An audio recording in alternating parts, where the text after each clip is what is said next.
Welcome to the Deep Dive. I'm Sam. And I'm Lee. So, June 25th, 2009. I mean, the world just stopped, didn't it? News breaks about Michael Jackson's death. It really did. A massive shock. But, beyond those initial headlines, the story that unfolded, it was incredibly complex. Troubling, even. Absolutely. And that's what we're diving into today with The Final Curtain, unraveling the death mystery of Michael Jackson. We're not just listing facts here. No, definitely not. We're digging into everything. The eyewitness stuff, the police reports, the court details, what the medical experts said in our sources. Right. The mission is really to pull out the most important details, maybe things people miss, the contradictions, to try and understand what really happened that day. And importantly, the factors, maybe decades of them, that led up to it. Because it wasn't just about that one day. Okay, so let's start with that day. June 25th, it begins, I guess, with that 911 call. Yeah, a really frantic call from Alberto Alvarez, Michael's head of security. You can hear the panic. He says, gentleman here that needs help, and he's stopped breathing. And he gives Michael's age, 50. And when the paramedics get there, to the Carewood house, straight away things seem off. How so? Well, they walk into this, really opulent room, but it's full of medical equipment. Which is weird, right? Definitely not standard. At first, they're thinking, okay, cardiac arrest, 50-year-old male, let's go. Mm-hmm. They thought he was a viable patient. Someone they could save. Exactly. But then one paramedic says to the other, that's Michael Jackson. And suddenly, everything changes. The room, the equipment, it all looks much more sinister. And Dr. Murray was there. What was he saying? He was there, yeah.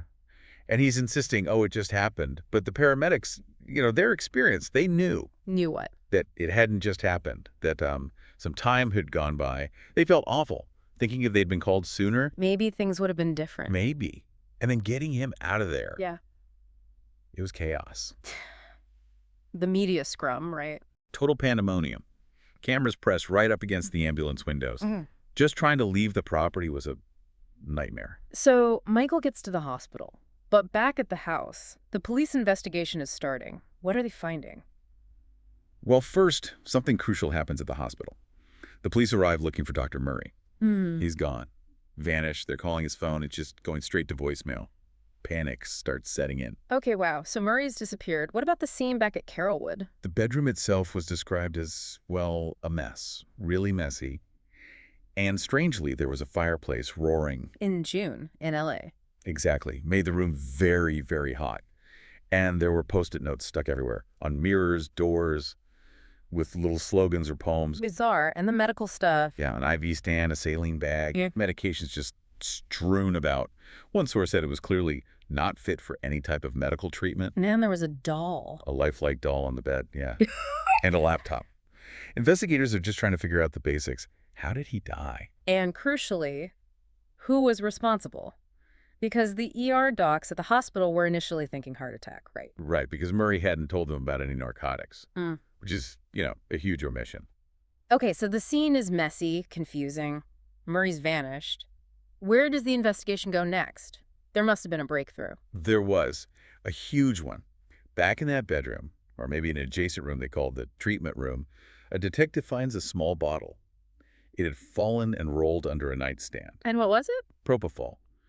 But the detective, he didn't know what it was. He actually showed it to his neighbor, who happened to be a doctor. Bit of luck there. Huge bit of luck.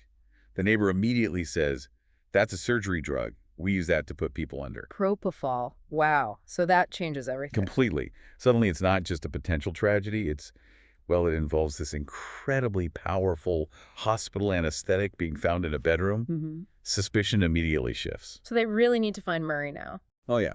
But initially, it wasn't necessarily criminal suspicion yet. It was more like, okay, this highly unusual drug is here. We need to talk to the doctor who is present. And Murray eventually surfaces. His attorney contacts the police the next day, and Murray agrees to be interviewed voluntarily. Which the police must have seen as an opportunity. Absolutely.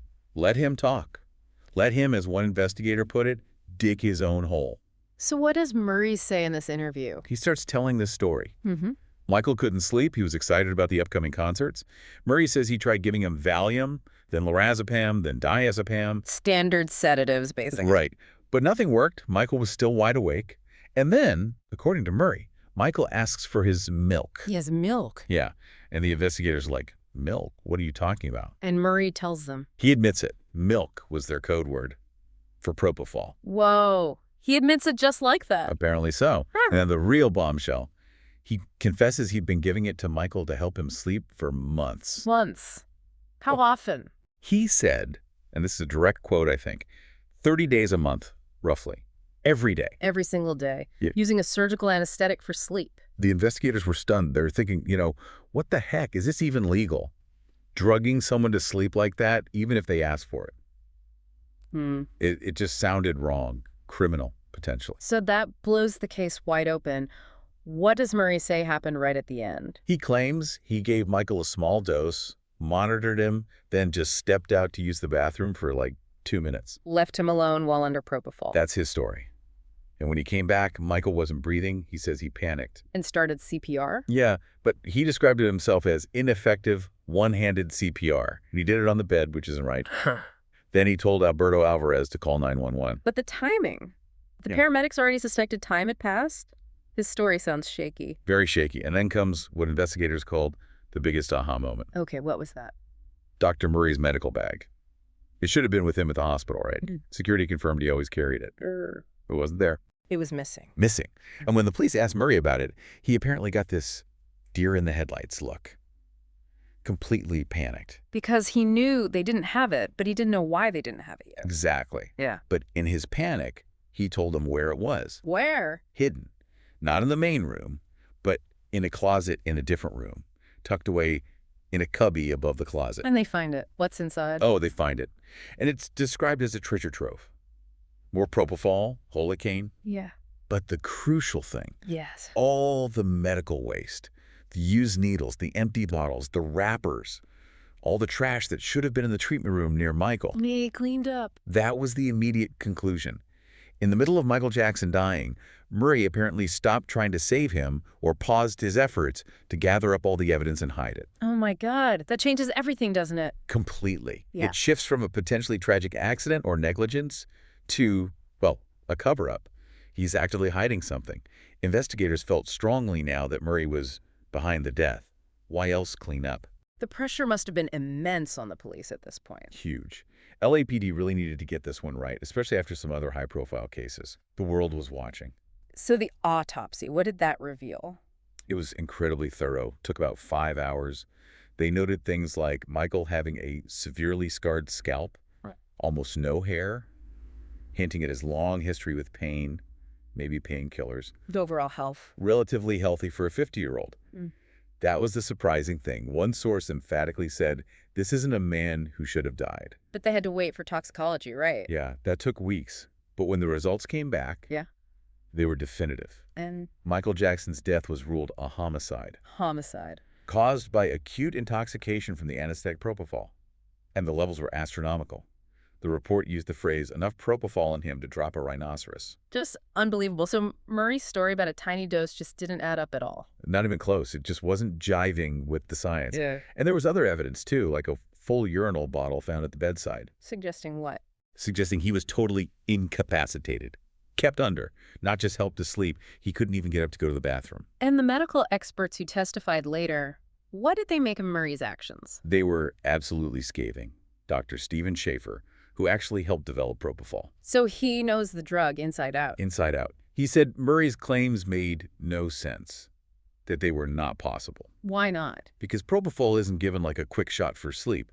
It needs a continuous controlled drip, usually with a pump. That 25-milligram dose Murray claimed, Schaefer called it ridiculous. It would only work for maybe a minute, tops. So what did they think actually happened? The evidence pointed to a continuous infusion. They found an empty 100-milliliter propofol vial. That's a lot. Schaefer calculated it would mean a lethal dose infused over maybe 30-40 minutes. That was the smoking gun. A continuous, uncontrolled infusion. And maybe the weirdest detail. They had a propofol bottle stuck upside down inside an IV bag hanging from the stand. Why would anyone do that? 2 theories. Maybe trying to hide what it was, make it look like a normal saline drip. And also, it created this completely uncontrolled gravity-fed system, which, according to one expert, was just insane. So this wasn't just a mistake. Experts were clear. This was bad medicine on purpose. No trained doctor administers propofol like that. No trained doctor ever walks away from a patient getting propofol. It wasn't an honest error. And did they find a motive for Murray? Why would he take such risks? Money.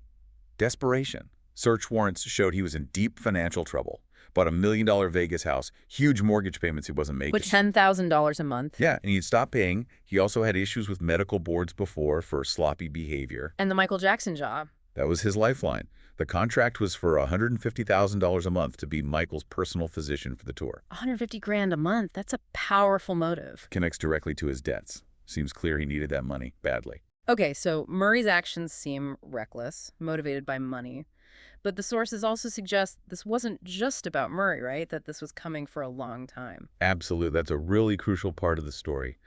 Many felt Murray was just the final straw. That Michael's death was decades in the making. How sad. Because of a long line of, well, a bunch of doctors who over the years enabled his addictions, kept him strung out. And Michael himself developed a liking for Propofol. A real affinity for it, yeah. He called it his milk. He'd apparently discovered it years earlier during dental work in Europe and started actively seeking it out, even demanding it. Wow. Where did the initial addiction problems even start? It seems to trace way back to 1984. That horrible accident filming the Pepsi commercial. Where his hair caught fire. Exactly. He suffered really bad second and third degree burns. And the doctors treating him were apparently, well, the term used was excessive enthusiasm in prescribing powerful opiates for the pain. And that started a long-term dependency. That's the theory. A dependency that just got worse with the physical and mental strain of his massive world tours. Thriller, bad, dangerous. The pressure must have been immense. Unbelievable. And the reliance on painkillers grew, eventually needing something stronger, even just for sleep, which led him down the path to anesthesia like Propofol. It apparently became routine to have doctors giving IV painkillers backstage. And then there was Dr. Arnold Klein, the dermatologist. Yes, Dr. Feelgood, as he became known, a Beverly Hills dermatologist. But he was giving Michael painkillers. Massive doses of Demerol, which is a strong opiate, and not just once or twice. How massive. Records showed something like 51 injections of 300 milligrams of Demerol in just the 3 months before Michael died. 300 milligrams? That sounds like a huge dose. Enough to knock out a horse, according to one source. And for what? Supposedly minor cosmetic procedures. It really blurred all ethical lines. It sounds like exploitation, almost. That's how some described it. How could a doctor justify that? Especially knowing Michael's likely history. And Michael himself. He wasn't just a passive victim in getting these drugs, was he? No. Sources point out he was very active, very manipulative in getting what he wanted. He used doctor shopping. Going from doctor to doctor. Yeah, and using aliases. Apparently he used 19 different aliases to get prescriptions. 19? How did he even keep track? It created this huge pharmacy of prescription drugs, often with blank labels. It baffled experienced doctors, showing how someone with his fame and resources could work the system. So the insomnia that Murray was treating with Propofol, what was the underlying cause? Dr. Drew Pinsky had an interesting take. He suggested the severe insomnia was likely a symptom of withdrawal. Withdrawal from the opiates like Demerol that you've been taking for so long. So Propofol wasn't curing anything. It was just masking a withdrawal symptom while deepening the overall addiction.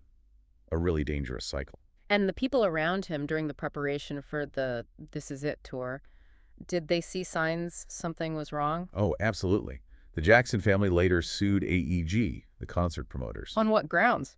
They argued AEG hired Murray and pushed Michael too hard, ignoring warnings. There were emails describing Michael as drunk and despondent, an emotionally paralyzed mess. Kenny Ortega, the director, wrote about Michael's paranoia, anxiety, and obsessive-like behavior. But the jury didn't agree with the family. No. They ultimately found AEG wasn't responsible. They saw Murray as an independent contractor. So it seems the blame is complicated, not just Murray, but maybe the medical community, maybe Michael himself. Definitely. The consensus seemed to be it was a lot more complicated than just Dr. Murray. Many felt the medical community bore a huge share of responsibility for enabling him for so long. It's telling that other doctors were reluctant to testify against Murray, isn't it? Very telling. Worried about malpractice becoming a criminal issue. It highlights a sort of defensiveness, perhaps. But then there's Michael's own role, described as a master at manipulation, finding willing accomplices. Yeah, that perspective acknowledges his agency in the situation. Yeah. He wasn't just passively receiving these drugs. He actively sought them out. It's a really tragic combination of factors. So let's talk about the trial itself. Murray was charged but not with murder. Right. Involuntary manslaughter. It was a controversial decision.